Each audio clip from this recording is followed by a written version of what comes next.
सब कैसे हैं? आशा करता हूं कि आप सब ठीक होंगे।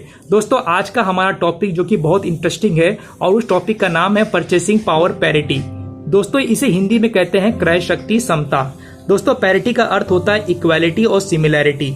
लेकिन दोस्तों, हम देखते हैं पूरे देश और दुनिया में हर जगह पे डिससिमिलैरिटी, डिसइक्वालिटी है ही in terms of cost of living, standard of living और purchasing power of currency. Standard living मतलब लोगों का जीवन स्तर। जैसे कि कंपेयर करेंगे यूएस और इंडिया में, तो लोगों का जीवन स्तर जमीन और आसमान का फर्क है।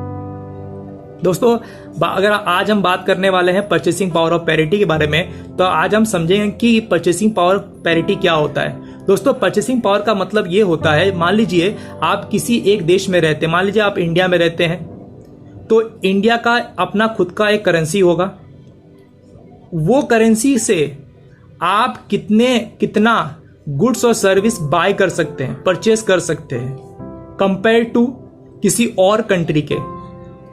उससे डिसाइड होता है कि आपकी करेंसी का क्या पावर है, कितना स्ट्रॉन्ग करेंसी है आपका, क्रय शक्ति क्या है आपके देश का और आपके देश के करेंसी का।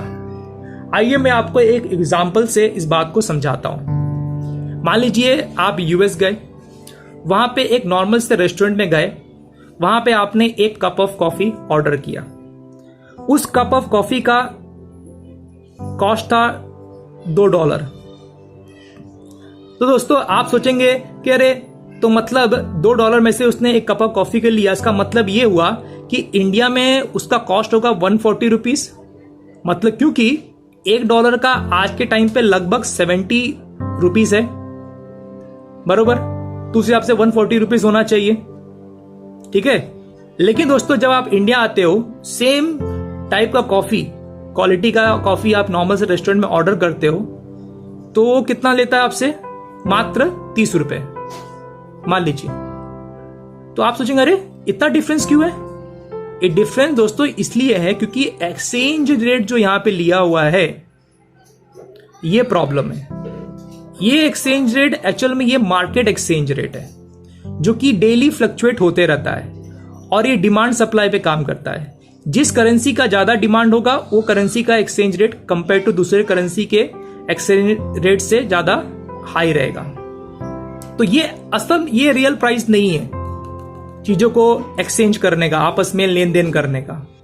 तो कौन सा ऐसा एक्सचेंज रेट लिया जाए जिससे कि हम प्रॉपरली जान सके कि उस वस्तु का क्या रेट होना चाहिए? तो दोस्तों, उसके लिए एक फॉर्मूला है और एक मेथोडोलॉजी है, एक साइंटिफिक मेथड है, जिससे कि तो इसका फॉर्मूला है P1 वर्सेस P2, मतलब कॉस्ट ऑफ कॉफी, कॉफी मतलब goods, in currency 1 and cost of goods मतलब कॉफी इन करेंसी 2।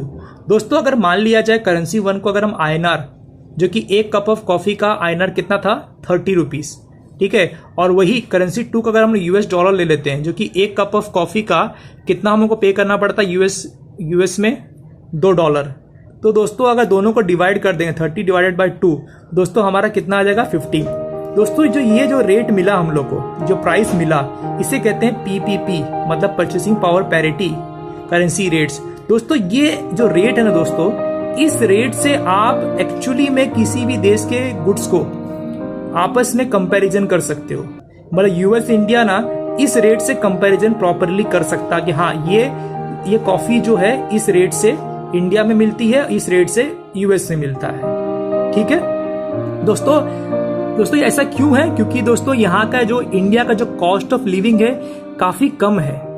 पता है दोस्तों, अगर आप यहाँ पे करोड़ों रुपया कमाते हैं यूएस में, और इंडिया में अगर कुछ लाख ही कमाते हैं, मान ली यहाँ पे 1 करोड़ कमाते हैं, यहाँ अगर आप 30 लाख भी कमाते हैं दोस्तों, तो भी इंडिया में आप सेम स्टैंडर्ड ऑफ लिविंग जी सकते हैं, क्योंकि यूएस में बहुत ज्यादा महंगाई है। उसी प्रकार मान लीजिए बहुत सारे अंडर डेवलप नेशंस है जिनका करेंसी का एक्सचेंज रेट इंडिया से भी वीक है। मतलब 1 रुपी इक्वल टू 10-20 लैक्स, ऐसा उनका एक्सचेंज रेट है। जैसे कि यहाँ पे $1 का $1 इक्वल टू 70 रुपीज है, वैसे 1 रुपी इक्वल टू 10, 100 वो करेंसी का कंट्री का करेंसी रहेगा, ठीक है। लेकिन उसके बावजूद भी वहां का कॉस्ट ऑफ लिविंग इंडिया से कंपैरिजन में इतना स्ट्रांग नहीं रहेगा, ठीक है।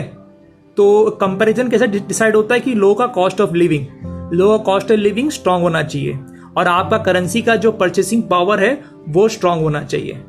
ठीक है, इससे डिसाइड होता है कि आपका करेंसी का और आपके कंट्री का करेंसी जो है उसका परचेसिंग पावर पैरिटी क्या होना होगा। तो दोस्तों आइए हम लोग इसके डेफिनेशन के बारे में बात करते हैं। दोस्तों, purchasing power parity is a economic theory that compare different countries currency through a basket of goods and service approach. दोस्तों क्या होता है, ये कंपैरिजन कैसे होता है, मतलब एक इकोनॉमिक थ्योरी है जो कंपेयर करता है डिफरेंट कंट्रीज, ठीक है, डिफरेंट कंट्री के जो करेंसीज है उसमें कंपेयर करता है। और कंपेयर कैसे करता है, basket of goods and service, मतलब बहुत सारे देश होती हैं, उस देश का जो कंपैरिजन होता है करेंसीज का वो किसके आधार पे होता है, basket of goods and service. मतलब कोई भी वस्तु या कोई भी सेवा का एक बास्केट बना लीजिए, मान लीजिए कि, और वो बास्केट कैसा होना चाहिए, similar used good, basket goods use equally in both the country. मतलब ऐसा गुड्स का बास्केट बनाइए जो इक्वली इस्तेमाल होता हो दोनों कंट्री में, जैसे वीट हो गया, राइस हो गया, वेजिटेबल्स हो गए, और कोई भी जो कि नॉन ड्यूरेबल्स प्रोडक्ट्स हो गए, वस्तु हो गए, उनका जो कि इक्वली समान स्तर पे इस्तेमाल होता है भारत में और विदेशों में, उनका कंपैरिजन हो सकता है। लेकिन ऐसे बहुत सारे वस्तु हैं, सेवाएं हैं जो कि भारत में और अन्य देशों में इतना इस्तेमाल नहीं होता है। जैसे कि मान लो एग्जांपल ले लो मीट या बीफ और वाइन्स। ठीक है, यूएस में बीफ खाना, दारू पीना ये बहुत कॉमन सी बात है, लेकिन इंडिया के बहुत सारे ऐसे स्टेट्स हैं जहाँ पे बीफ खाना बैन है, दारू पीना इतना छूट नहीं है, मना कर दिया गया, ऐसे बिहार में है कि नहीं, बीफ खाना यूपी में ऑलमोस्ट मना ही है। तो इसका कंपैरिजन नहीं कर सकते हम लोग किसी अन्य देश से। हाँ, लेकिन जो सिमिलरली जो दोनों देश में इस्तेमाल होता है वो गुड्स का हम लोग क्या बनाएंगे, एक बास्केट बनाएंगे, मतलब एक पूरा एक बंच बनाएंगे वो गुड्स का। मतलब जैसे राइस एक गोनी ले लीजिए, मतलब 100 किलो का एक गोनी ले लीजिए राइस का, उसका अब आप परचेसिंग पावर पैरिटी निकालिए, दोनों कंट्री का कंपैरिजन होगा, और जो परचेसिंग पावर पैरिटी का जो करेंसी रेट आएगा उससे पता चलेगा कि भाई क्या होना चाहिए क्या नहीं होना चाहिए। देखिए इसके अंदर एज्यूम क्या करते हैं कि free movement of goods and service, मतलब ऐसा होना चाहिए कि मतलब जहां पे कोई ट्रांसपोर्टेशन कॉस्ट नहीं, कोई टैरिफ चार्जेस नहीं, कुछ नहीं। ठीक है, इसमें एज्यूम कर किया जाता है। इसका ड्रॉबैक यही है भाई कि डिफिकल्ट टू मेजर, अभी बहुत डिफिकल्ट होता है मेजर करना, इसका बास्केट बनाना, फिर उसको प्रॉपरली क्वांटिफाई करना, उसका प्राइस निकालना, जो कि बहुत डिफिकल्ट होता है। ठीक है, तो आपको बेसिक समझा, कोई डाउट होगा तो प्लीज़ कमेंट में आके आप मुझसे क्वेश्चन पूछ सकते हैं। और हम अभी अगले वीडियोस में आपको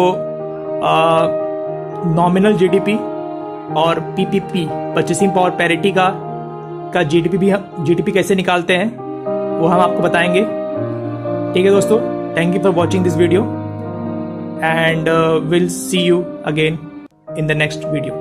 Thank you very much. Bye. Thank you for watching. See you.